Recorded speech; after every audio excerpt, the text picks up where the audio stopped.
Here is another application. We need to find the minimum area of inscribed square within a square. Okay. Now let's look into the problem. The diagram show a square inside a square with sides of 10 centimeters. So we have here a square whose sides are 10 centimeter long, and we have another square inscribed within it. So find the area of inside square as a function of x. This x is the distance from that vertex, correct? So we can actually place another square inside this. So in that case, what will happen, if this is x, this is also x. You see, these two are equal, right? All these edges are x for us, correct?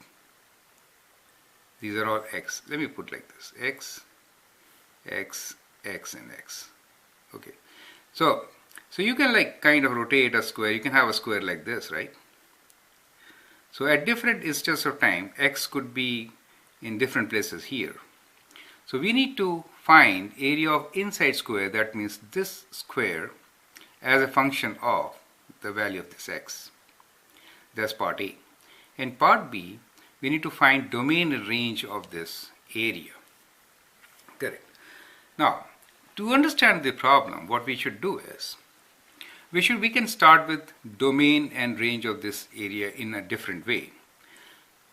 Now, first part says that we need to find area as a function of x, so domain and range will depend on the value of x, correct? Let's see what this x can be, right?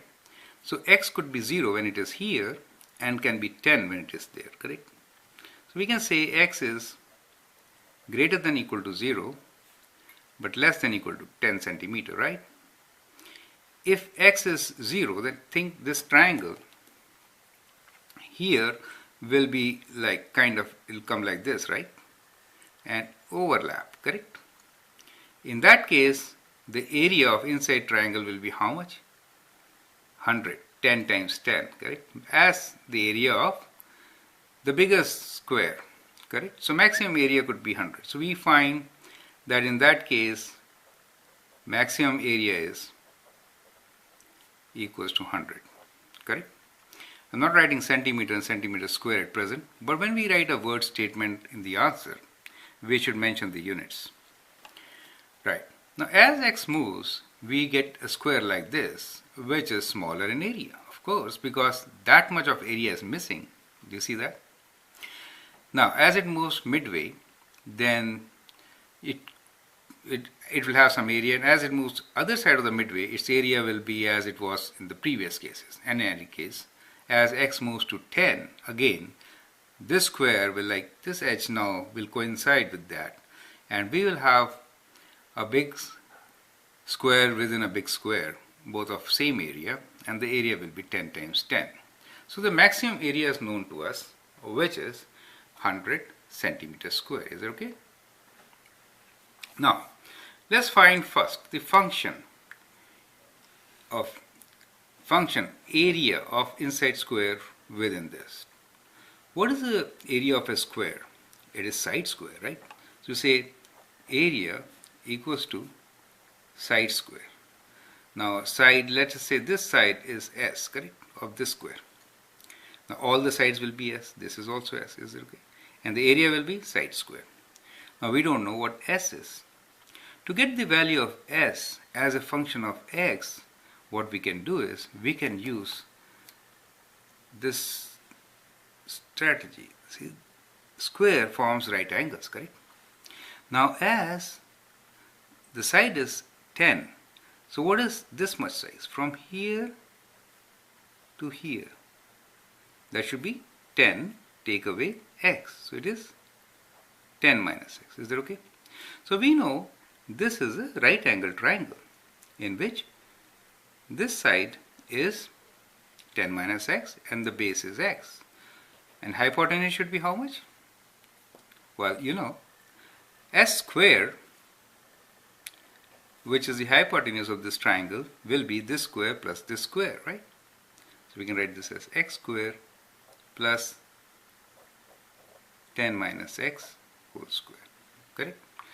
Now, as area, is equals to s square. Now we got to know s square is this, and this is function of x. So we can write area as a function of x, right? Replacing this s square with this value, and we get x square plus 10 minus x whole square. So that's the part A, but let's simplify it. So if you simplify it, we'll open this bracket square.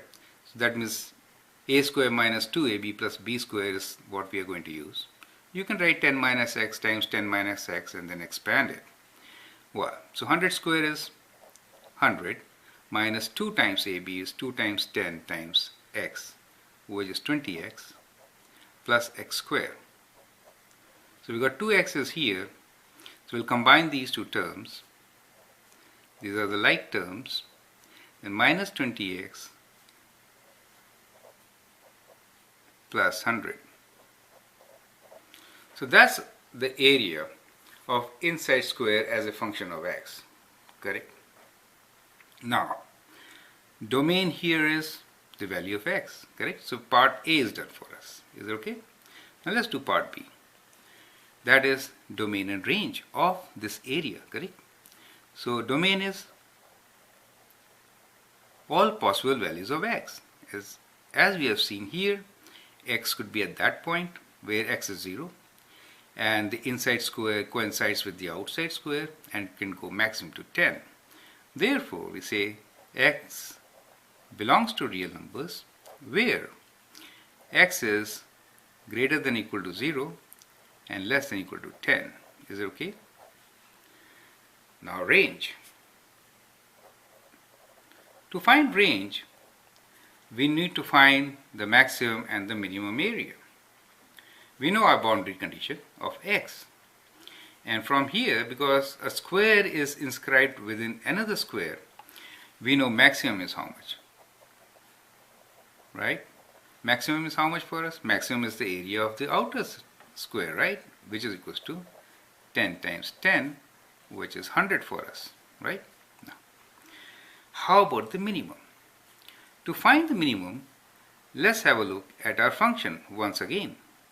So the function is ax equals to 2x square minus 20x plus 100.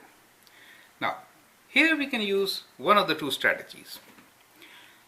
You know, maximum or minimum, from this is standard form of an equation. So in any standard form of an equation, maximum or minimum, which is normally the vertex of a parabola, and if it opens upwards, you have a minimum. If it opens downwards, you have a maximum. In this case, leading coefficient is positive, so it will open upwards, right? And so we have a minimum here, correct? And this minimum is at x value of, minus b by 2a. Do you remember that? So in a standard equation, the vertex is always at minus b by 2a for an equation which is ax square plus bx plus c, correct? Now in this case, if we use that as our calculation, correct, then what is the value of x for which we can have a minimum? So we'll say x is equal to, what is minus b? Minus b is minus of 20, which is 20, over 2 times a. 2 times 2, a is 2. 2 times 2. So the value of x is 20 divided by 4, which is 5. So we have minimum area at x equals to 5, correct? That's a way to do it. So if I find that, then we can say what is a5. a5 is equal to, you can plug in the value of 5 here and get your answer, correct? You'll get your answer. Now, we will actually use completing the square to show you that we really get the same answer, correct? And that will also will be a review on completing the squares method.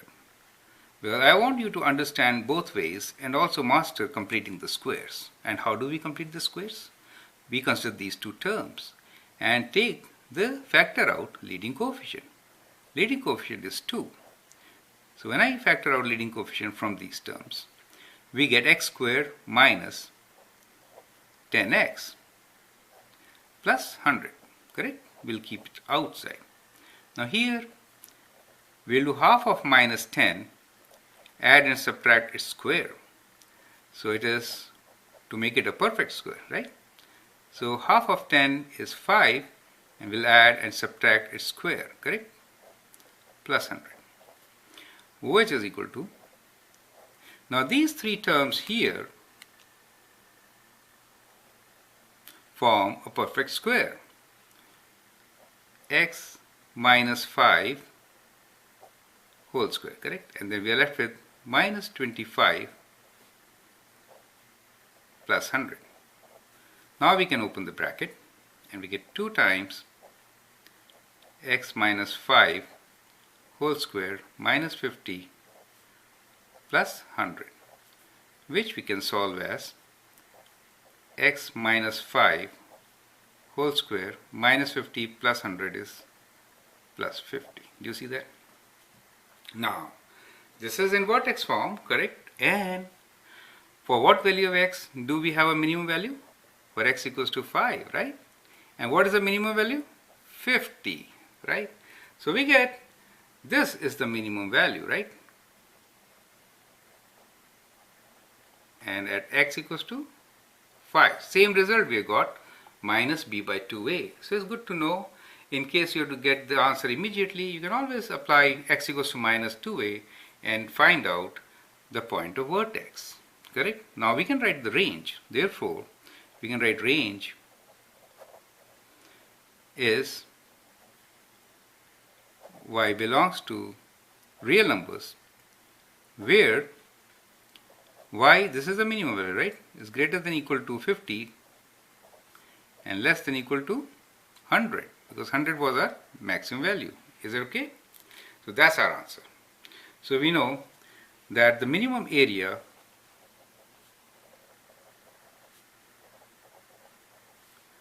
of inscribed square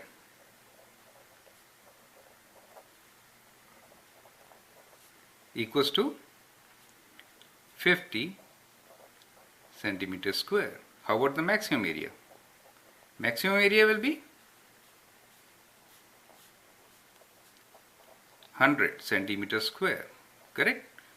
So that's our minimum maximum area. Well, the question was only asking us for domain and range. So here we are, this is our range and that's our domain and that's our function, correct?